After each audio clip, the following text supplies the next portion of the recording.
देखिए, हम लोग पहले दिन से इस बात को कह रहे हैं कि देश के अंदर जो ख़ास करके एलपीजी और पीएनजी जो कच्चे तेल की ख़ास करके किल्लतें शुरू हुई थी, उस पे लगातार आम आदमी पार्टी आगाह कर रही थी, अरविंद केजरीवाल जी आगाह कर रहे थे, संजय सिंह जी आगाह कर रहे थे, विपक्ष के तमाम नेता आगाह कर रहे थे कि ये जो आपने अमेरिका के चक्कर में, अमेरिका और इजराइल के चक्कर में जो आपने दुश्मनी ले ली, झगड़ा कर लिया ईरान से, उसका खामियाजा देर सवेर देश की जनता भुगतेगी।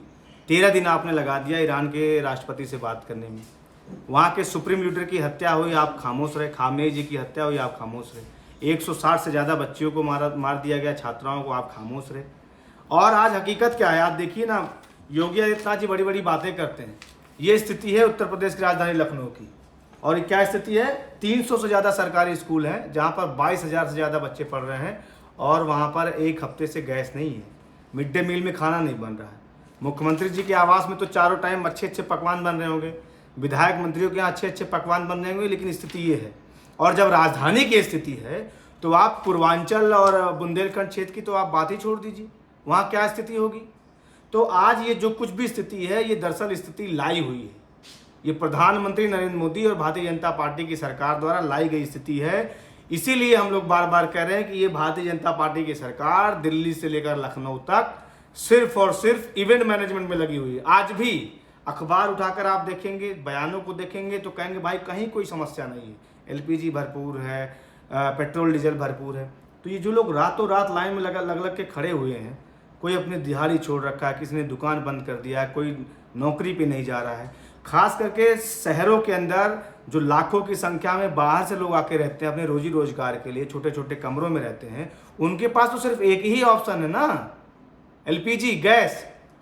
और गैस नहीं मिल रही तो एक ये बाबा जी आ गए हैं, देवकी नंदन ठाकुर, बड़ा मैं सम्मान करता हूं, मैं तो सभी साधु संतों का सम्मान करता हूं, लेकिन इस तरीके की मूर्खतापूर्ण बातें कर रहे हैं। आप सुनिए। आप हमको तो ऐसा लग रहा है ये 2-3 साल ऐसे ही चलता रहा तो लौट के हम लोग वही सतयुग में आ जाएंगे कि बेटा चूल्हे पे रोटी बना। ये माताएं मान लो इस बात को, चूल्हे की रोटी से जीवन ज्यादा अच्छा था और धुआं होता था, बस एक प्रॉब्लम थी कि धुआं। सुनिए। लेकिन गैस की रोटी से कितनी बीमारियां हो रही हैं, डॉक्टरों के पास जाके इसका चेकअप करा लीजिए। बताइए, अभी आ गए हैं जस्टिफाई करने के लिए इस पूरी स्थिति को। मोदी जी ने बता दिया होगा, आप लोग लग जाइए जस्टिफाई करने में। तो ये बहुत दुर्भाग्यपूर्ण स्थिति है। मुझे लगता है कि ऐसे जिम्मेदार लोग जो खुद को जिम्मेदार बताते होंगे, मुझे नहीं लगता जिम्मेदार कितने हैं, और ऐसे तमाम महामूर्ख लोग पड़े हुए हैं। तो ये बहुत दुर्भाग्यपूर्ण स्थिति है। और मैं कहता हूं कि अगर प्रधानमंत्री जी अभी भी किसी नतीजे पर नहीं पहुंच पा रहे हैं, देश की जनता को सिर्फ आप डराने का काम कर रहे हैं, भयभीत करने का, आप स्वयं कर रहे हैं कि भाई कोरोना काल में जो स्थिति थी उसी के लिए आप तैयार हो जाइए। तो हमने आज ताली थाली बजा दी, सिलेंडर भी लाया, ये भी लाए, स्थितियां वही हो गई हैं। देखिए, सर्वदलीय बैठक बुलाइए। हम तो हमेशा से मुझे लगता है कि आम आदमी पार्टी, जब आपको याद होगा कि जब पहलगाम में हमला हुआ था और सर्वदलीय बैठक बुलाई गई थी, ऑपरेशन सिंदूर पे बातचीत हो रही थी तमाम, तो प्रधानमंत्री तो चले गए थे खुद प्रचार करने बिहार, दिल्ली उतरे, भाग गए बिहार प्रचार करने। आम आदमी पार्टी पहले दिन से इस बात को कह रही है कि उनके सुप्रीम लीडर की जब हत्या हुई तो आप क्यों नहीं बोले, आप क्यों खामोश रहे। 160 बच्चियों को मारा गया तो आप क्यों खामोश रहे। नौसेना का जो जहाज आया था युद्धाभ्यास के लिए, जो हमारा मेहमान था, उसको जब अमेरिका ने मार गिराया तो उस पर आप क्यों खामोश रहे। आपकी खामोशी ने देश को गर्त में ले जाकर छोड़ा है। आज जो स्थिति हुई है वो 13 दिन आप खामोश रहे, दुनिया भर के देशों ने बातचीत की, आप खामोश रहे। क्यों? क्योंकि आप ट्रंप के आगे सरेंडर कर चुके थे, हमारा नरेंद्र सरेंडर कर चुका था। इजराइल ने आपको एक मेडल पहना दिया, नकली मेडल पहना दिया, आप उस पर उछलने लगे।